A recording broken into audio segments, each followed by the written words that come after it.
welcome back to CBC, welcome back to Chelsea Bola Channel. Apa kabar semua teman-teman? Semoga dalam keadaan baik dan sehat selalu. Meskipun Chelsea kalah 4-1 dari Chelsea, tapi ingat, ini hanya pre-musim ya. Jadi tetap semangat teman-teman mendukung Chelsea. Dan buat teman-teman yang belum subscribe, please subscribe. Dan bantu support CBC ini dengan mengklik like dan share. Kemudian nyalakan lonceng notifikasinya agar teman-teman tidak ketinggalan saat CBC memberikan update konten yang terbaru terkait informasi seputar Chelsea Football Club. Oke, kita mulai saja ya teman-teman. Chelsea diacak-acak oleh para pemain Asia. Itu dari Jepang, Maeda dan Furuhashi. Ini cukup unik ya Celtic ini. Karena di tim mereka itu punya 5 pemain Asia, dari Korea 2, kemudian dari Jepang ada 3, ya. Di mana diantaranya itu 2 menjadi starter. Yes, seperti yang kita ketahui, ya, Chelsea ini kalah oleh Celtic. Dan saya tetap berdiri di atas statement saya yang kemarin bahwa hasil preseason ini tidak menggambarkan saat kompetisi nanti yang akan dimulai. Apalagi di awal-awal ya. Karena tidak akan berarti apa-apa. Jadi no worries, take it easy. Atau zaman now istilahnya itu no rungkat ya. Jangan rungkat, please. Chill. Ya, santai bos. Belanda masih jauh. Ya, Celtic ini sebenarnya sebelum melawan Chelsea mereka telah melewati 4 friendly match. Ya, di mana dimulai dari 6 Juli 2024 dan sudah pasti 1-2 minggu sebelumnya mereka sudah memulai sesi training. Tanggal 24 Juli yang lalu itu mereka menang melawan Manchester City 4-3. Sedangkan Chelsea itu baru 2 kali friendly match ya. Yang pertama itu dengan Leeds United, pre-match secara tertutup dan menang 5-1 dengan konsep 3 kali 45 menit untuk semua para pemain itu mendapatkan menit bermain ya. Dan yang kedua itu kemarin ya melawan Wrexham. Jadi secara fitness dan chemistry tentu saja lebih siap dari Celtic daripada Chelsea. Anyway, Chelsea ini bermain secara narrow dan sempit, tidak melebar ya atau wide. Sehingga Celtic ini luar biasa mengantisipasi taktik dari Chelsea yang crowded di lini tengah, yaitu dengan bermain melebar ya dan mengirimkan umpan-umpan terobosan, karena striker dan winger mereka ini kecil dan sangat lincah-lincah ya. Sehingga back-back Chelsea yang jumbo-jumbo ini keteteran. Dan saya tidak habis pikir ya, kenapa ini Chelsea memaksakan bermain high defensive line ya. Di mana pada pertandingan pertama itu sudah keteteran dan sekarang kembali lagi melakukan high defensive line dan offside trap, namun tidak berjalan dan kembali lagi keteteran dalam mengejar bola, hasil terobosan ataupun counter attack karena offside trap yang gagal sehingga terjadi gol yang keempat khususnya kita bisa dilihat ya. Kemudian corner kick ini ada kemajuan sih daripada musim lalu ya. Oke, kita langsung saja ke skema pertandingan. Seperti biasa saya telah membagi 2 tim ya, babak pertama dan babak kedua. Meskipun di pertandingan kali ini peralihan tim ini tidak terlalu signifikan dibanding pertandingan yang lalu, melawan Wrexham. 95% ganti total ya. Kali ini hanya 3 pemain yang diganti saat jeda antara babak pertama dan kedua. Sisanya masuk di sepanjang babak kedua. Oke, kita mulai saja. Oke, kita mulai dari Sanchez ya, teman-teman. Oke, Sanchez ini bermain di babak pertama dan setengah dari babak kedua. Eh, Sanchez Sanchez ini berhasil beberapa kali melakukan penyelamatan yang baik di babak pertama maupun di babak kedua. Namun beberapa kali membagi bola itu ngawur ya teman. Kenapa masih ngawur? Karena ke sisi winger kiri itu sampai out seperti ini. Kemudian kemudian ke sisi kanan winger pun ke sini, ya, ini pun masih ngawur. Dan saat bertukar passing dengan back dan dia di pressure oleh pemain Celtic, nah di situ dia panik. Dia memberikan long ball, ya, buang bola sampai ke daerah sini, kemudian kadang langsung ke kiper. Jadi tidak terlihat ya build up play-nya dari Sanchez yang digadang-gadang ini sesuai dengan taktik Maresca ya. Jadi beberapa kali kita melihat dia mengisi posisi di sebelah kiri sini saat Colwill itu agak sedikit maju. Dan juga kadang dia mengisi di sebelah kanan saat Fofana ini maju. Ya. Tapi pada saat dia kena pressure dari Celtic, dia panik. Jadi umpan yang ngawur sebenarnya. Ya, tidak sampai ke target Uyu ataupun Mudryk ataupun Madueke karena kesalahan mengoper. Oh ya, Sanchez ini hampir melakukan kesalahan ya pada saat dia maju di, kalau nggak salah, di sebelah kiri sini, itu dia di sini ada pemain Celtic. Ya.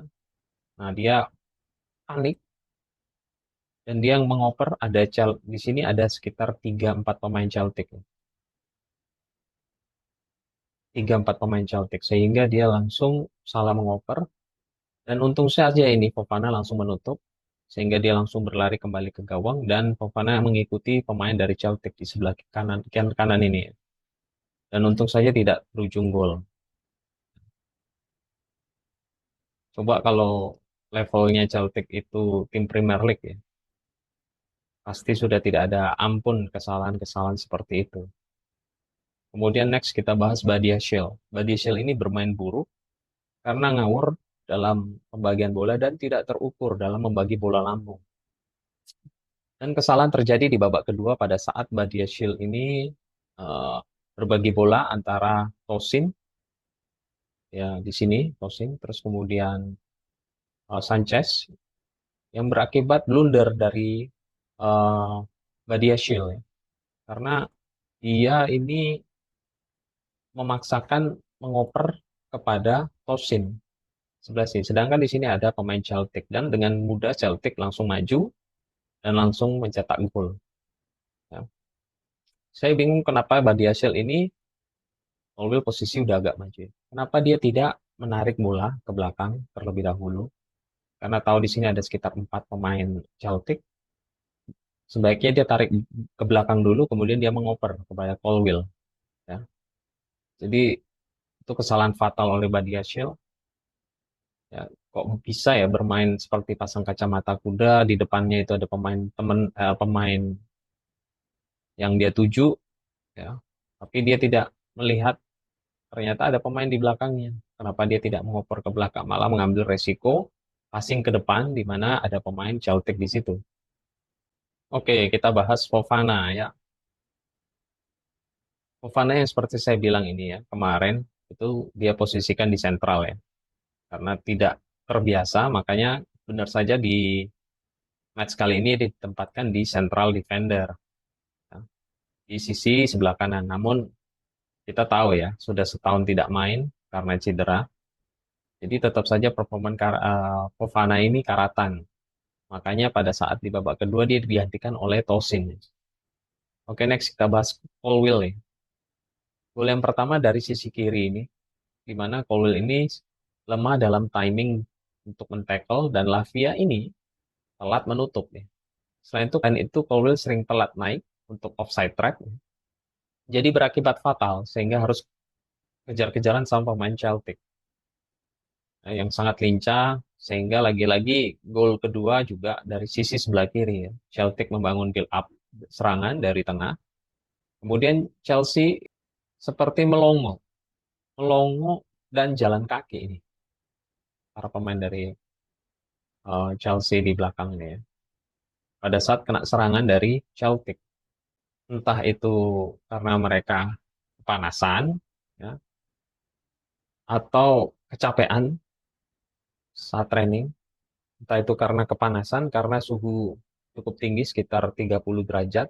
Jadi bahwa para pemain ini merasa mungkin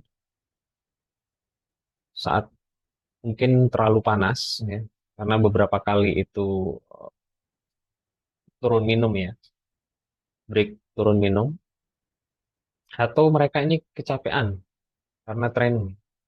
Karena sama sekali di sisi kiri itu tidak ada yang menutup pergerakan dari Celtic. Sampai-sampai Mudryk ini ikut turun mundur, sedangkan Colwill ini seperti bingung mau pressing nutup atau menutup dari pemain Celtic atau marking ya, atau di zonal marking. Setelah dia memutuskan untuk pressing ya di sini, maka terlambat lubang yang ditinggalkan sehingga Badiashile karena Badiashile fokus di sentral dan Lavia ini masih perjalanan menuju ke tengah sehingga terjadi gol kedua.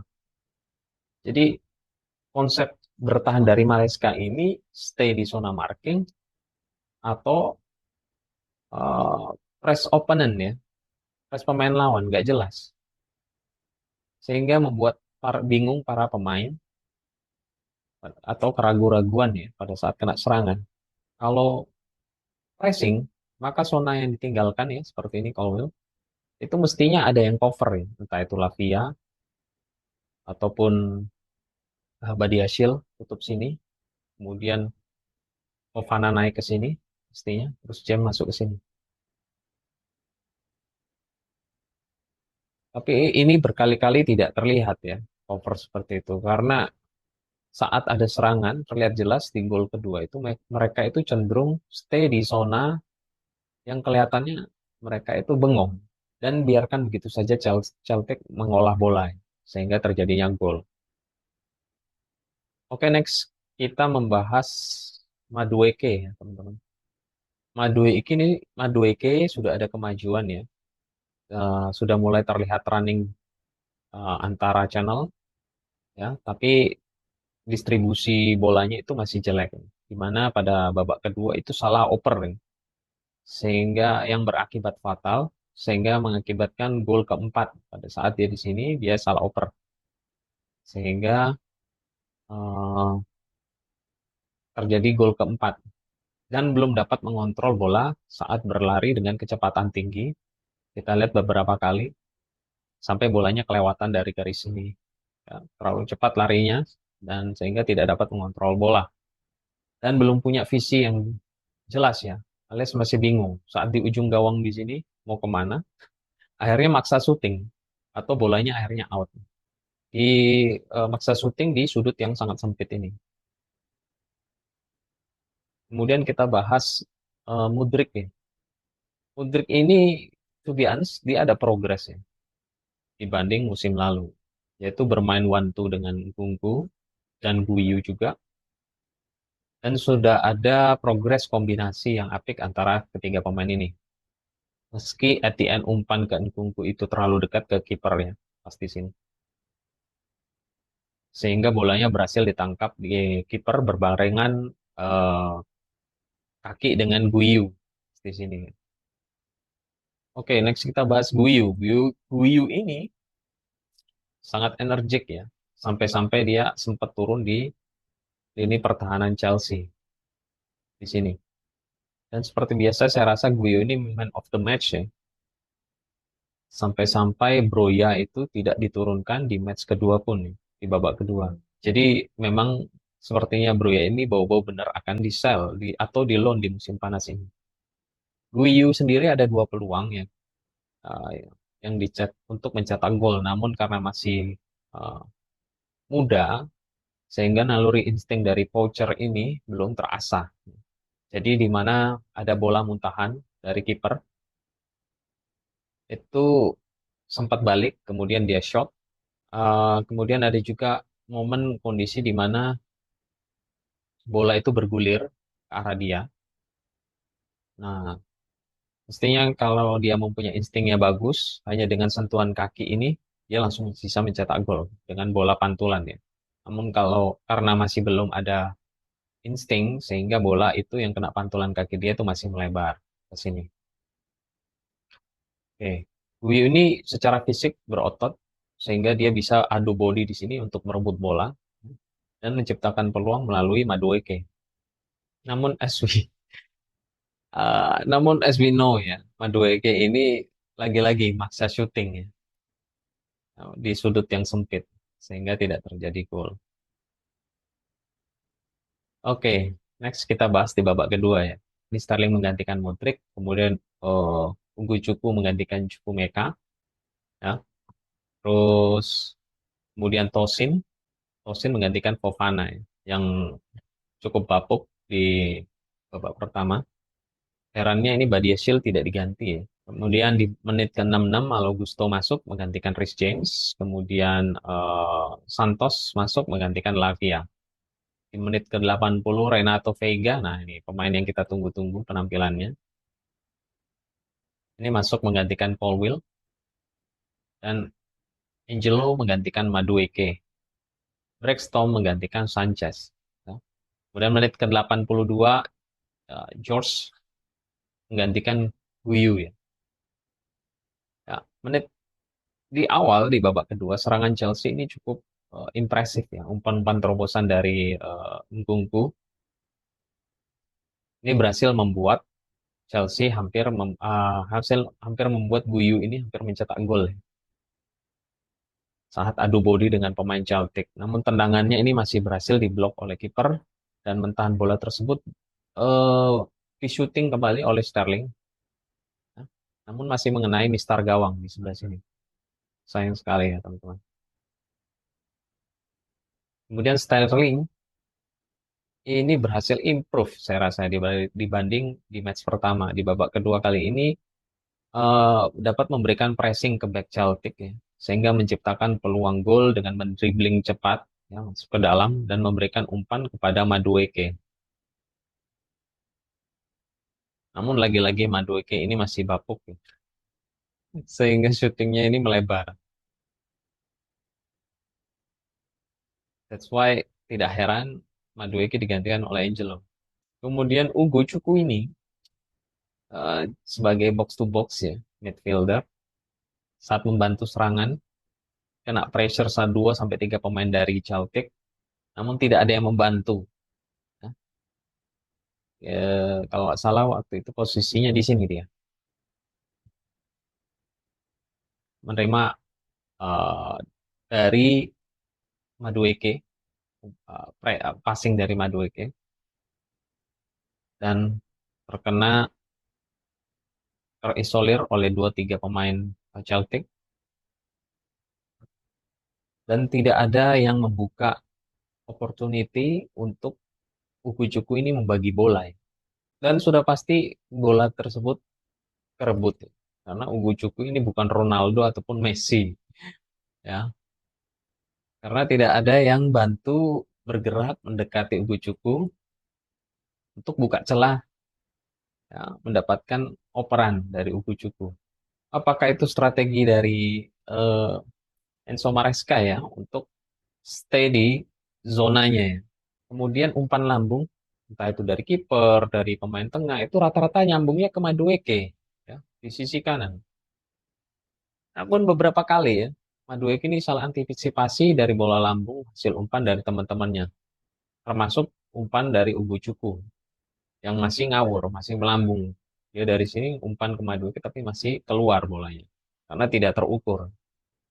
Oke, jadi overall pertandingan ini berjalan tidak seperti yang kita harapkan dan saya tetap berpegang terhadap omongan saya ya yang kemarin, yaitu bahwa ini hanya pre-season, ah, teman-teman. Jadi tidak berdampak pada klasmen ataupun eh, kompetisi ya, ke knockout. Karena di match ini adalah fokusnya fitness dari para pemain dan taktik dari pelatih, apakah dapat berjalan atau tidak. Jadi menang maupun kalah di match ini ya, tidak ada masalah ya. Tapi di match ke-4 sampai ke-6 nanti ya, itu sudah harus terbentuk pola dan tipe permainan dari Chelsea ini seperti apa. Sehingga kita dapat berharap hasil di match ke-4 dan ke-6 nih. Dari match ini kalau nggak salah lawan Manchester City, kemudian Real Madrid, kemudian Inter Milan di Stamford Bridge ya. Ini dapat ada progres peningkatan dari Chelsea. secara permainan. Mau kalah tidak ada apa-apa, tapi at least kita berharap ada scheme yang jelas dan sudah dapat diimplementasikan oleh para pemain dari Chelsea. Karena apa yang mengkhawatirkan saya adalah berkaca dari pertandingan pre-season match yang pertama dan kedua ini, mestinya Chelsea mengalami progres ya ke atas dalam memahami filosofi dari permainan yang diusung oleh Enzo Maresca. Bukan malah sebaliknya ya, mundur ke belakang. Karena kelihatan sekali ini, para pemain seperti ragu-ragu, ya, khususnya dalam pertahanan, apakah pressing meninggalkan zona marking atau stay di zona marking. Sehingga pemain Celtic ini bebas mengacak-ngacak defender dari Chelsea. Oke, next match itu versus klub Amerika. Kita harapkan ada progres dengan mengesampingkan Blue. Hasil tidak ada masalah ya. Yang penting progresnya menaik ya. Pertandingan berikutnya ini akan diselenggarakan pada hari Kamis, tanggal 1 Agustus jam 6.30. Oke, sekian dulu dari saya. Terima kasih sudah menonton. Jangan lupa bantu support channel CBC melalui subscribe, like, dan komen. Have a good day, take care, and keep the blue flag flying high. Come on, you Blues.